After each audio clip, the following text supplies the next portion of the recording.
3 years of my life down the drain and a financial mess to clean up, and honestly, I need to get this off my chest before I explode. I met Kenny during what should have been a boring day. I was taking the Amtrak to visit my sister in Chicago when our train hit something on the tracks. Not a full derailment, but enough to damage the undercarriage and strand us all in the middle of nowhere, Pennsylvania. They had to bus everyone to this tiny town to wait while they figured out the logistics. 8 hours. That's how long we were stuck in this random town with exactly one diner, one bar, and a convenience store. Most passengers crowded into the diner, but it filled up fast. I ended up at the bar next door with my overnight bag, ordering whatever sad sandwich they had and scrolling through my phone to let my sister know I'd be late.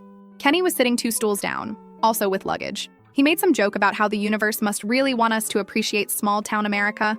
I laughed. He was cute, tall with this messy dark blonde hair and nice hands. I've always been a sucker for nice hands, IDKY. We got to talking, found out we were both heading to the same general area. He was interviewing for some position, said he was sick of the corporate grind and wanted to build something meaningful. I told him I worked in logistics, not glamorous, but stable. After a few hours of talking and a couple beers, we exchanged numbers. I didn't think much would come of it, TBH. But he texted the next day, and we met up for coffee when I got back from my sister's. That interview he was going to? He didn't get the job, but he had another one lined up, he said. And another after that. Always something big on the horizon. Always almost landing the perfect opportunity. I didn't mind at first. The job market sucks, and he was charming. 6 months in, his lease was ending. My place was bigger, closer to downtown, and honestly, I was already paying most of our date nights anyway since his funds were temporarily tight until he landed his next gig. When he suggested moving in together, it seemed logical. This is where things started shifting. The first month, he paid his share of rent on time. By month 2, he was a week late. By month 3, he had this whole story about how a check from a freelance project was delayed, but he'd definitely cover next month's rent plus what he owed. I didn't push it. I could handle the rent on my own. It was tight but doable. And Kenny was home all day networking and building his portfolio, so at least the apartment was clean and dinner was usually ready when I got home. I told myself it was temporary. The excuses got more elaborate. The startup he was consulting for had accounting issues. A client was late paying an invoice. The project timeline got extended. Always something just beyond his control. Always with a solution just around the corner. Meanwhile, my bank account was getting thinner. I started taking on extra shifts, picked up some weekend inventory work. Kenny would give me these back rubs when I came home exhausted, tell me how amazing I was, how he'd make it up to me when his career took off. My friend Jay was the first to say something.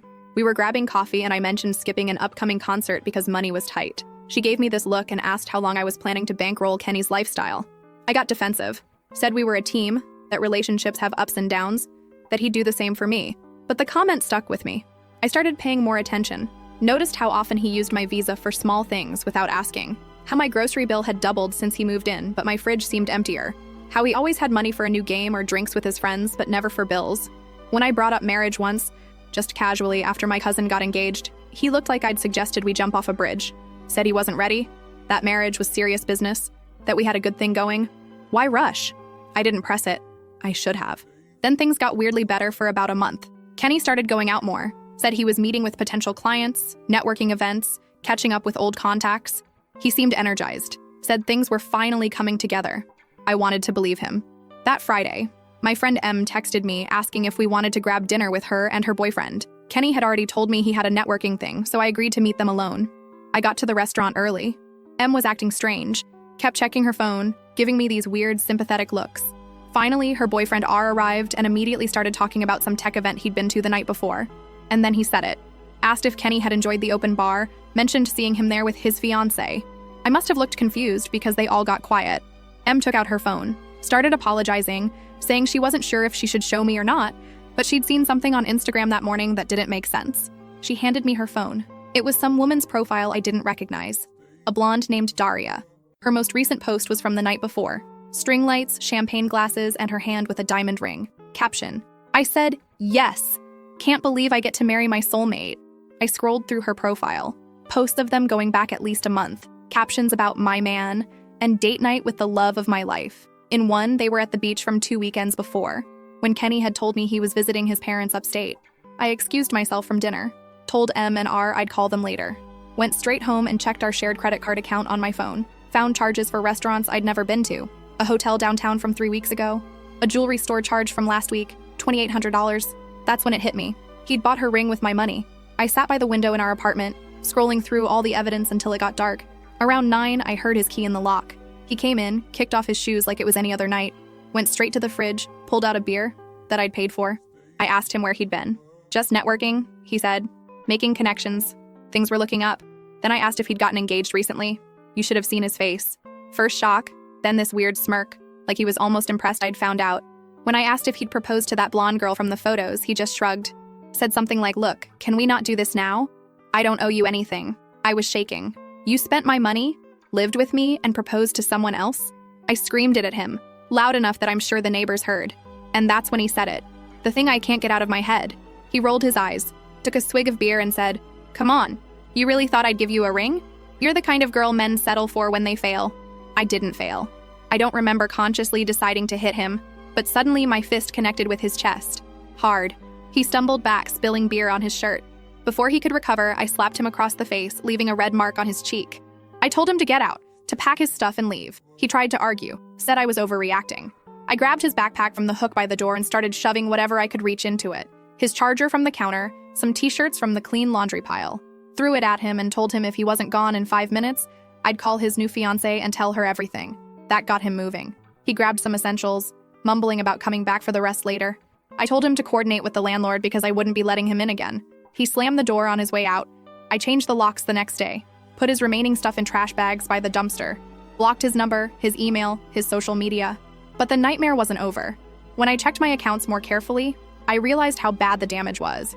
Over $2,700 charged to my cards in just the last 2 months. Subscriptions I never approved, restaurant tabs that would make you sick, and the ring. That fucking ring that wasn't even for me. I called the bank, but most charges were too old to dispute. They were made with a card he was authorized to use after all. I'd been so stupid. That was 3 months ago. What's happened since then is a whole other nightmare that I'll save for my next post. First update.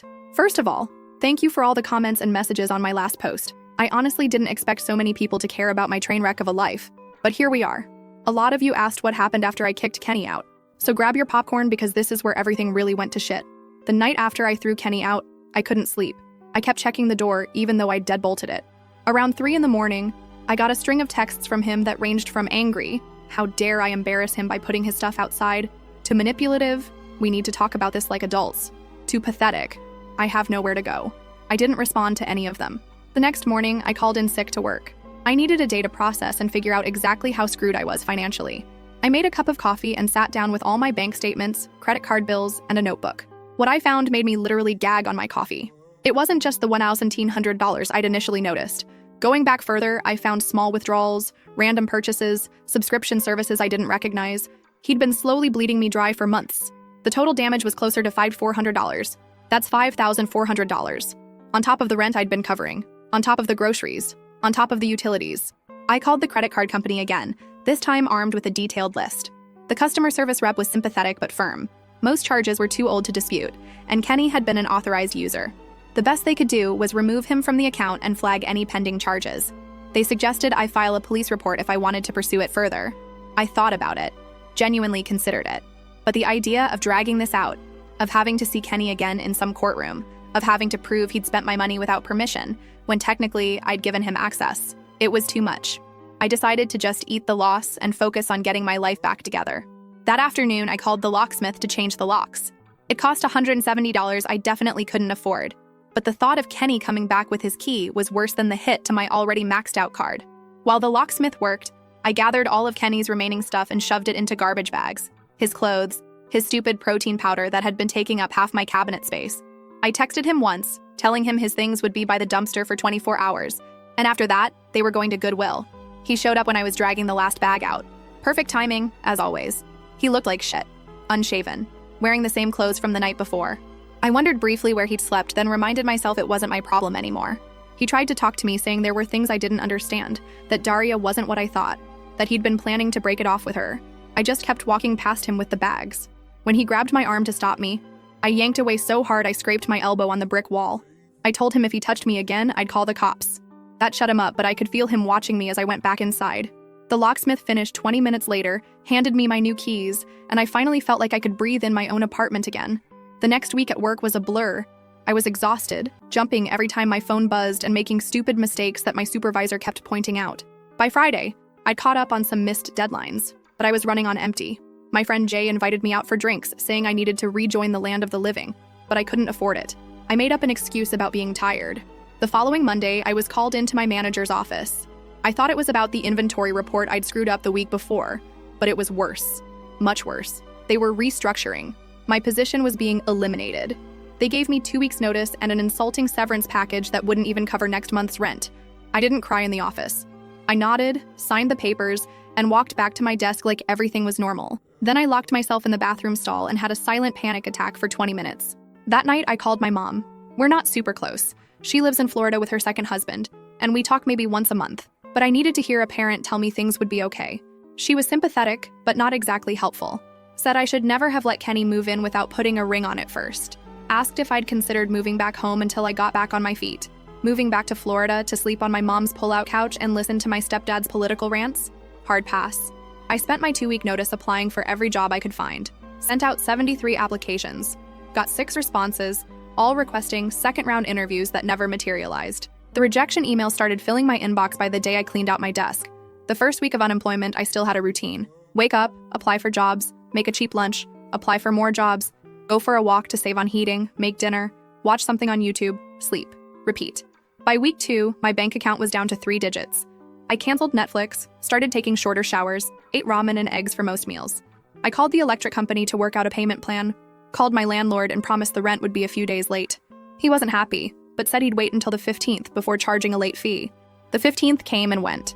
I sold my nice watch on eBay, sold some clothes on Poshmark, listed my TV on Facebook Marketplace but got only lowball offers. Then my phone buzzed with a text from a number I didn't recognize. It was Kenny. He'd gotten a new phone or was using someone else's. Said he needed to talk to me, that Daria had found out about us and broken things off, that he was sorry and wanted to explain. I blocked that number too, but it rattled me. Not because I cared about his problems, but because it reminded me how spectacularly I'd failed at judging character. I'd let this man into my life, into my home, given him access to my finances, and he'd seen me as nothing more than a convenience. A backup plan. Someone to use. By the end of the month, I was desperate. My landlord had started leaving voicemail messages about the rent. My electricity had been shut off for 48 hours before I scraped together enough to pay the minimum to get it turned back on. I'd eaten nothing but plain rice for 3 days straight because it was all I had left. I finally swallowed my pride and applied for temporary assistance. The process was humiliating. Filling out forms detailing every aspect of my financial life, waiting for hours in an overcrowded government office, being told I made too much at my previous job to qualify for immediate help. They gave me a list of food banks instead. The next day, I went to one. Stood in line with my ID and proof of address, accepted a box of canned goods and nearly expired bread with a smile that felt like it might crack my face. Carried it home on the bus, feeling like everyone was staring at me even though nobody cared. That night, I got an email. It was from a small warehouse that needed temporary help during their busy season. The pay was less than half what I'd been making, but it was something. I replied immediately, had a phone interview the next morning, and started the following Monday. The work was physically brutal. 8 to 10 hours on my feet, lifting boxes, scanning inventory, working in either freezing cold or stifling heat depending on which section of the warehouse I was assigned to. My hands developed calluses, my back ached constantly, and I came home too tired to even think about applying for better jobs. But I made enough to pay part of the rent. Still not all of it. But my landlord agreed to another extension as long as I paid the late fees. Then one evening, I came home to find an eviction notice taped to my door. Apparently, my partial payments weren't cutting it anymore. I had 30 days to pay in full or vacate the premises. I sat on my kitchen floor and just stared at the paper, too numb to even cry. That's when my neighbor knocked. She'd seen the notice and heard me come in, asked if I was okay. I wasn't, obviously, but I lied and said I was fine. She hesitated, then asked if I was looking for a roommate. Her cousin Rosalie needed a place to stay for a few months while she saved up for her own apartment. If we split the rent 3 ways, it might work out for everyone. I'd never spoken more than 10 words to this neighbor before, but in that moment, she might as well have been an angel. I said yes immediately. Rosalie moved in 2 days later. She was quiet, paid her share up front in cash, and didn't ask questions about why I sometimes ate nothing but rice for dinner.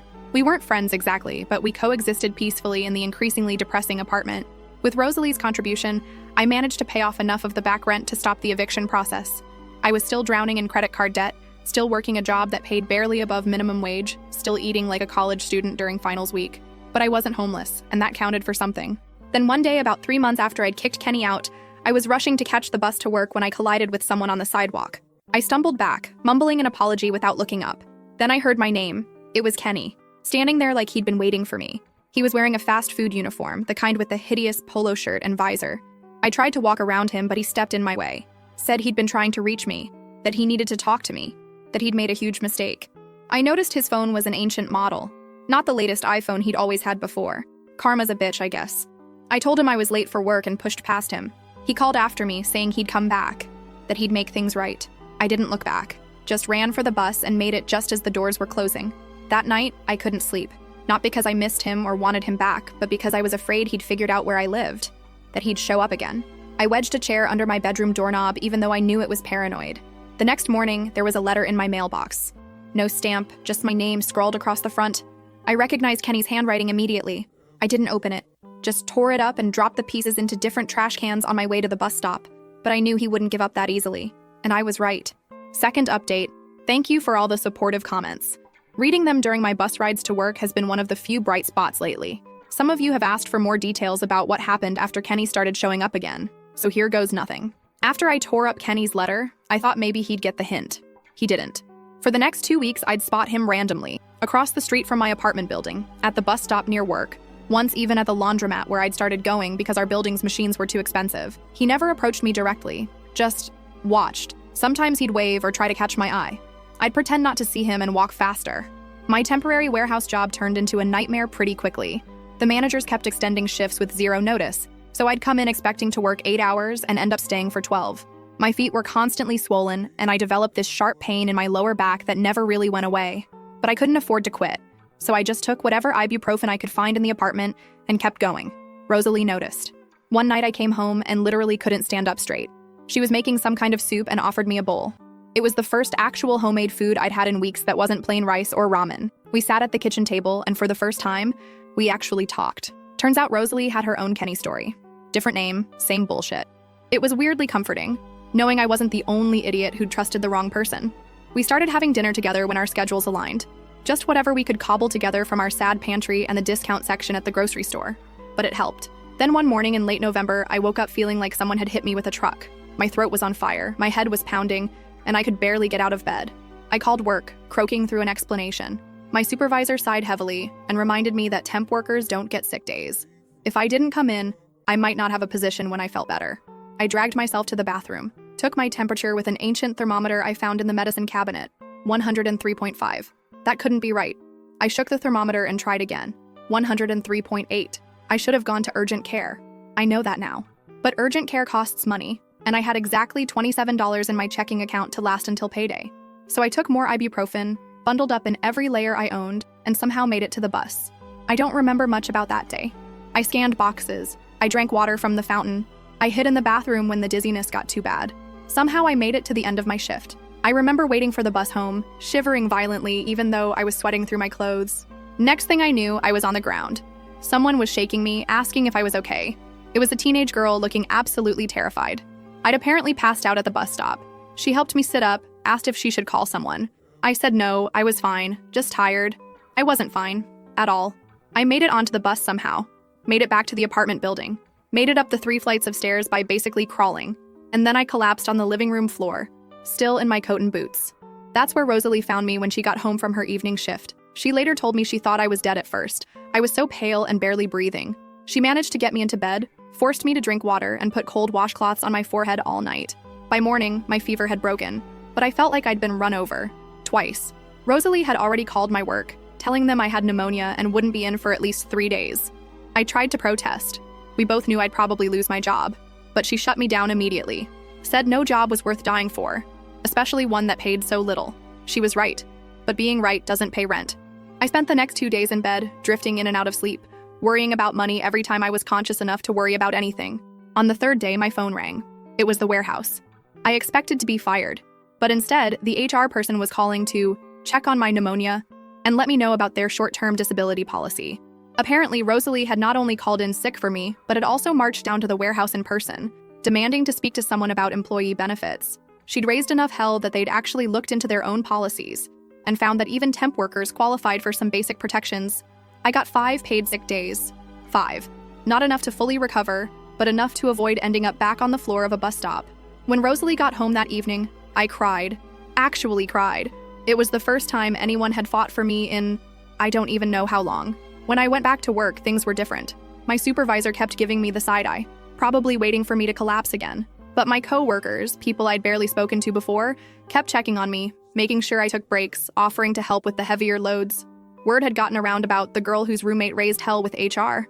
Meanwhile, the Kenny situation took a new turn. The random sightings stopped, but the texts increased. He'd somehow gotten a new number again, or was borrowing phones, and would send these long, rambling messages about how much he missed me, how Daria had ruined his life, how he'd been thinking about where it all went wrong. I blocked each new number as it came, but it was exhausting. Jay suggested I change my number entirely, but that meant paying a fee I couldn't afford. So I just kept blocking and ignoring. December rolled around, bringing even more financial stress. The warehouse was busier than ever with holiday orders, which meant more hours, but also more physical strain. My back pain got so bad that I started taking the maximum dose of ibuprofen every day just to function. My teeth hurt constantly. A molar had been bothering me for months, but dental care might as well have been a luxury vacation to the Maldives for all I could afford it. One particularly cold morning, I was waiting for the bus, stamping my feet to keep warm, when an older woman next to me struck up a conversation. Just normal bus stop small talk. The weather, the late bus, typical stuff. Then she mentioned she worked at a medical office down the street. I nodded politely, not really paying attention until she said something about their warehouse needing reorganization. I probably looked desperate because I immediately asked if they were hiring. She seemed surprised but gave me the office manager's name and suggested I drop by with my resume. I thanked her, not expecting much. Random bus stop connections rarely pan out, but I was desperate enough to try anything. That evening, I updated my pathetic resume and printed a copy at the library. The next day, I took a detour on my lunch break and walked into the medical office, asking for the manager by name. I expected to be told to apply online or to leave my resume with the receptionist. Instead, I was ushered into a small office where a harried-looking woman was eating a sandwich at her desk. She glanced at my resume, asked about my background in logistics, and then jumped straight to when I could start organizing their supply area. It wasn't a full-time position, just 20 hours a week to start, handling medical supply inventory and deliveries. But it paid $3 more per hour than the warehouse, the hours were flexible, and it involved actual skills instead of just physical labor. I accepted on the spot. For the next few weeks, I worked both jobs, mornings at the medical office, evenings at the warehouse. It was brutal, but for the first time in months, I could actually pay my bills on time. I'd come home exhausted, eat whatever Rosalie had made. She'd taken to cooking for both of us when she realized how much my health had deteriorated, and collapse into bed. By mid-January, I'd saved enough to quit the warehouse job.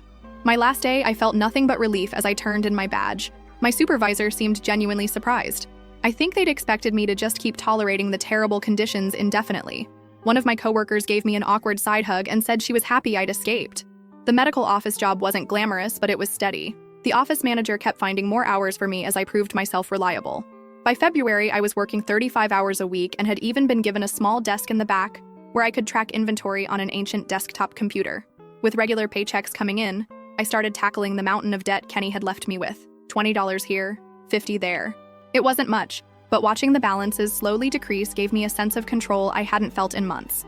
Rosalie and I settled into a comfortable routine. We weren't best friends or anything, but there was a mutual respect and understanding between us. She'd started dating someone new, a quiet guy, and sometimes he'd join us for dinner. It was nice to have someone else in the apartment who wasn't Kenny-shaped. Things were looking up, slowly.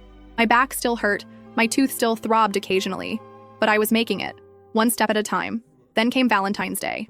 I'd been deliberately ignoring all the heart-shaped decorations in stores, the romantic commercials, the couples planning special evenings. Rosalie and her boyfriend were going out, so I had the apartment to myself. I'd planned a thrilling evening of frozen pizza and whatever was new on Netflix. I was halfway through my sad pizza when someone knocked on the door. Not a normal knock, a persistent, almost desperate pounding. I froze, pizza slice halfway to my mouth. It had to be Kenny. No one else would be that dramatic. I tiptoed to the door and looked through the peephole. Sure enough, there he was, holding what looked like flowers and a small box. I backed away from the door, hoping he'd think no one was home. He knocked again, then called my name, said he knew I was in there, that he'd seen the light under the door, that he just wanted to talk, to explain, to make things right. I remained silent, my heart hammering in my chest. After what felt like forever, I heard him sigh. Something hit the floor outside. The flowers, I assumed, and then footsteps walking away. When I was sure he was gone, I cracked the door open. There was a bouquet of grocery store roses on the floor, along with a small velvet box and a card. I should have just kicked it all back into the hallway and closed the door. But curiosity got the better of me. I picked up the box first. Inside was a ring. Not an engagement ring, but a simple silver band with a tiny stone that might have been a diamond, but was probably cubic zirconia. The card said, "I know I can't undo what I did, but I want to start making it right. This is the ring I should have given you instead of her. I've changed. Please call me." I stood there in the doorway, looking at this pathetic attempt at redemption, and felt nothing.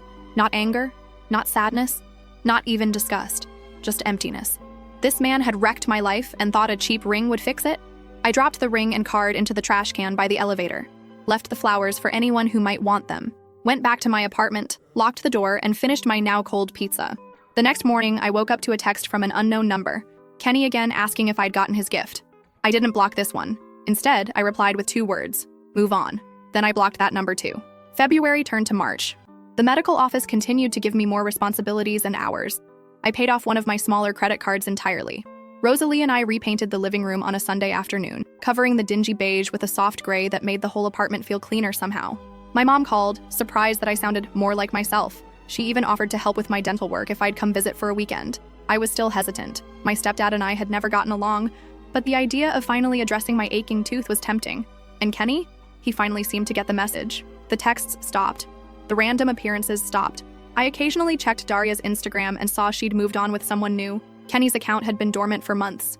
I was rebuilding, slowly, painfully, but steadily. Not back to where I was before. I don't think I'll ever be that person again, but somewhere new, somewhere stronger, if more cautious. Final update. Life went on. My hours at the medical office increased to full-time with actual benefits.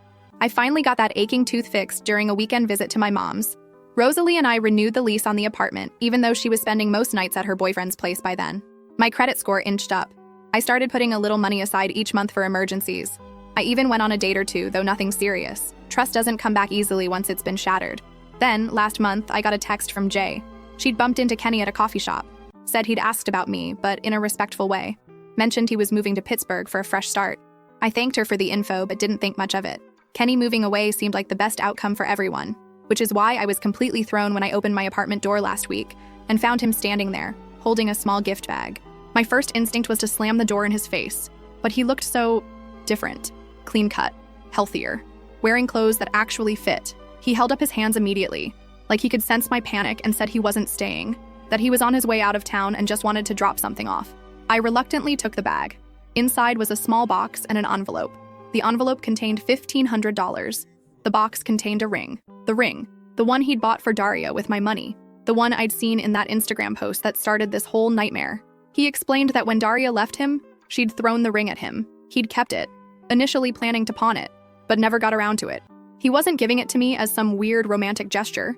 He was returning something that was technically mine, since I'd paid for it. And he wanted me to decide what to do with it. Keep it, sell it, throw it in the river. Kenny said he had a job lined up in Pittsburgh, that he'd continue sending payments until he'd repaid everything he owed me, that he was genuinely sorry for everything, especially for the cruel things he'd said when I confronted him about Daria, that I deserved so much better, and he hoped I'd found it, or would find it soon. And then he left. Just a simple wave, and he was gone. I took the ring to a jeweler the next day. It wasn't worth nearly what Kenny had paid for it. The stone was smaller than it appeared in photos, and the setting was mass-produced. I got just under $1,000 for it, which went straight into my savings account. So that's it. That's the end of the Kenny saga. I'm doing okay now. The medical office gave me a small raise last month. Rosalie did move in with her boyfriend, but I found a new roommate through a colleague, a quiet grad student who pays on time and doesn't steal my food from the fridge. My back still acts up sometimes on rainy days, a souvenir from my warehouse days. My credit score is still recovering. I still occasionally catch myself checking the locks twice before bed, but I'm building something new, something stable. I don't know if Kenny will actually stick with his new path. People can change, but it's rare and usually happens in small, incremental ways rather than dramatic transformations. Maybe he'll follow through on repaying me, maybe he won't. I've learned not to build my plans around other people's promises. Thank you all for the support through this mess. Your comments helped more than you know on days when I felt completely alone. I probably won't update again. This chapter is finally closed, but I'm grateful for the virtual shoulders to lean on when I needed them most.